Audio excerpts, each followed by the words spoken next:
Bought it from a guy in Nebraska. The same old story, really. Drunk, 3 in the morning, sold it on eBay for reasonable money, set a £10,000 deposit, and then prayed that it actually arrived. The thing about buying an utter wreck is it's unlikely to be disappointing when it arrives.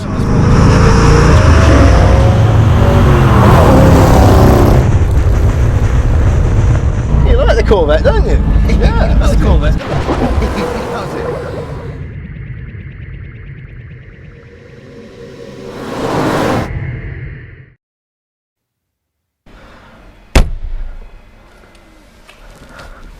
You okay, dog? What's his name? Toon. Toon. As in Toon Army? Toon? No, I named him after my late Uncle Toon. Oh, that was his name? Yeah. I've never had anyone called Toon before. Is that short for anything? Toony. No, my father's name's Bub. Bubs and Toon. Oh. Yeah. Well, where are they from then? Not Surrey, surely? Yeah. Right. Yeah.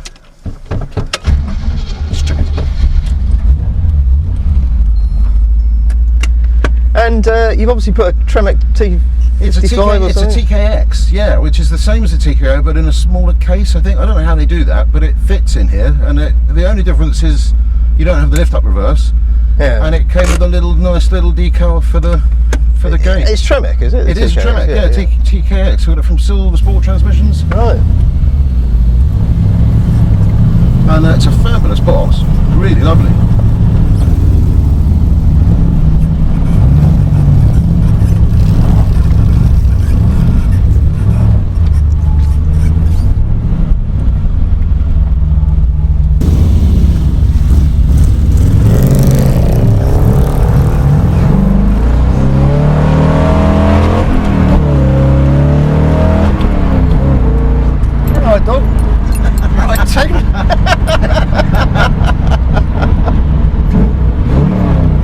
You like the Corvette, don't you? Yeah, that's it. It's our favourite thing. So how long have you had it? 10 years. 10 years? Yeah, I bought it. Nice that you've done a lot of work to it though, is that? Yeah, quite a bit. Yeah, I bought it from a guy in Nebraska and shipped it over. Yeah, you know, it's the same old story really. Drunk, 3 in the morning, sold it on eBay for reasonable money, sent a £10,000 deposit, and then prayed that it actually arrived. It was an utter wreck. The lovely thing about buying an utter wreck is it's unlikely to be disappointing when it arrives. No, I suppose not. It was difficult to have it in a worse condition than it was.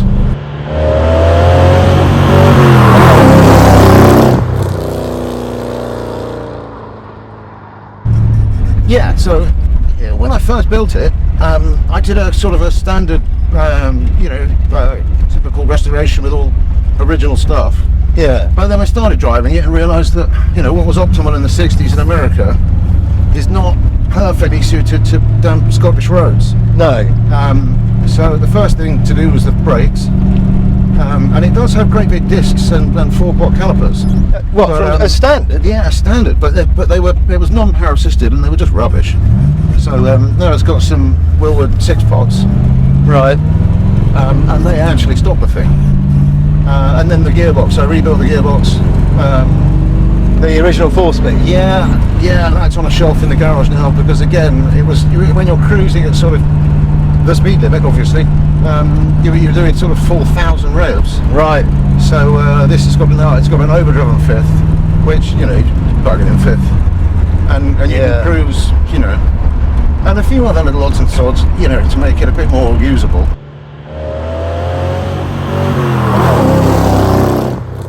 And it's a 350, is it? It's a 327. Oh, it's a 327. Yeah. So that's 67. So that's 5.7 litres, yeah? Yeah. What is it? 5.3 and a bit. I think. Is it? Is that all it is? Yeah. But it's. So is that all it is? I mean. Yeah.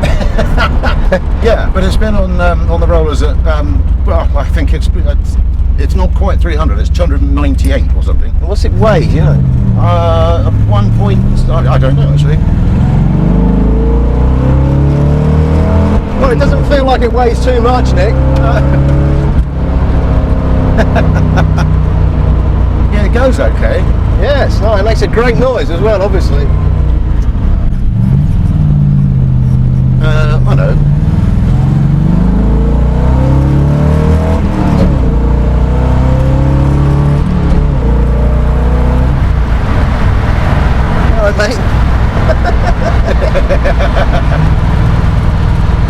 what have you done to the engine? You obviously rebuilt the engine. I'm sure you didn't do it completely standard. No, well, almost standard. So it's got, it's got exhaust. It's got stainless exhaust on it. You haven't got alloy heads or anything like that? No, it's not. I kept the steel heads, just rebuilt them, skin, flatting valves, valve guides, all the standard stuff. Yeah. Standard rebuild stuff. Yeah, deck the block, new rings, new bearings, new everything, oil pump stuff. And I did manage to source an L88, I think it is, manifold. Right. Which would have been from a slightly hopped up version of this car. And then a standard four barrel Holly, which is like a bucket with a hole in the bottom with of it. 4 big holes in the bottom. Yeah. Is it a double pumper? It is not. No. That's good, because they're even worse. They are even worse. And I was told that with this engine in this tune with this cam, it was sort of overkill. And I'm pleased they didn't, because it's kind of fine as it is. It's got plenty of bit. It loves to go. I sent the engine down to John Sleeth. Oh, I know John, yeah. Yeah, to do the balance, the rotating assembly, and then he shipped it back, and then I put it together in the garage. Right. It was a fun thing to build. And then I've had it in and out for 4 or 5 times because I changed the gearbox, and I sent it in for a little bit of paint work. And they managed to get overspray all over the engine bay, so we probably can't have that. So I have to take the engine out to address that.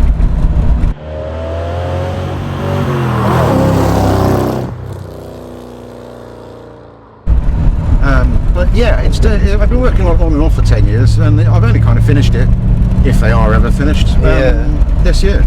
Oh right, so, cool. A friend of mine was asking, is it finished? And I said, well, it's today, but it might not be tomorrow. Yeah, the windscreen wipers, they're not the best. I'm thinking about TIG welding like an original set of blades onto a modern arm and get a bit more. And he went, it's definitely finished then. Right. If you're talking about wipers, I guess. Yeah, so. if your priority list is now that sort of thing. Has this got a transverse fiberglass leaf spring at the back or something? Yes, it has. Yeah. Right. And it had a steel one, and I put in not a Kevlar. Weren't they fiberglass originally, though? No, I don't think so. Oh no, they may have been on the later models. Right.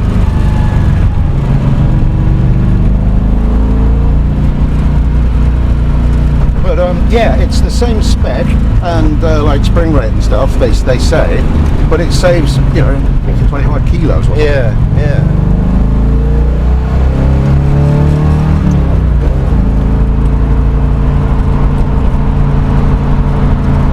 And it doesn't have power steering. It does have power brakes now. That was one of the things I added. Right. The originals were, it was like scary, alarming. You stand on them with both feet, bomb off the seat, and nothing really happened. No, unassisted disc brakes aren't a great idea, are they? Yeah. Unassisted drums you can get away with, but not disc brakes. A green light. Oh yes. Yeah, it is. Yeah.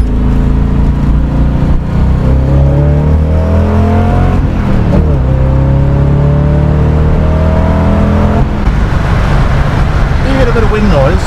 Yeah. And I think that's, all 60s things are going to be like that.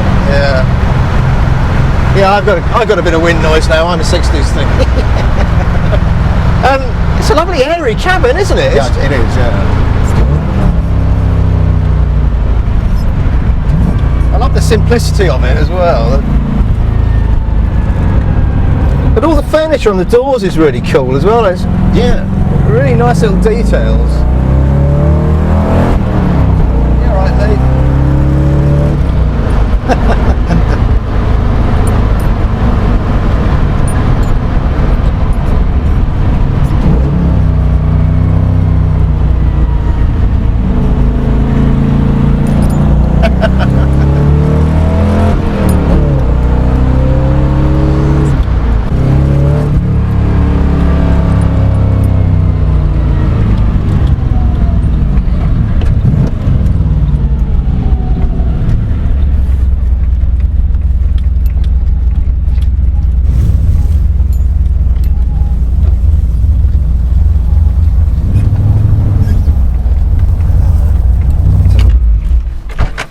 Yeah, that's bloody great.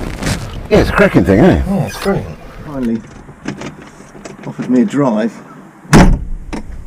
in this fabulous 1967 Corvette Stingray, so who am I to argue? Although it's quite damp and there's quite a lot of torque, so I have to take it reasonably easy.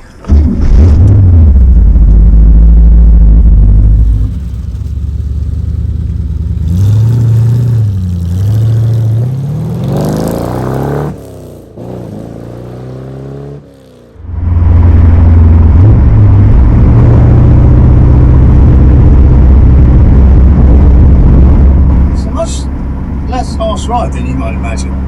It's pretty civilised in here. Even more so if I could work heat controls, but never mind. Kind of everything.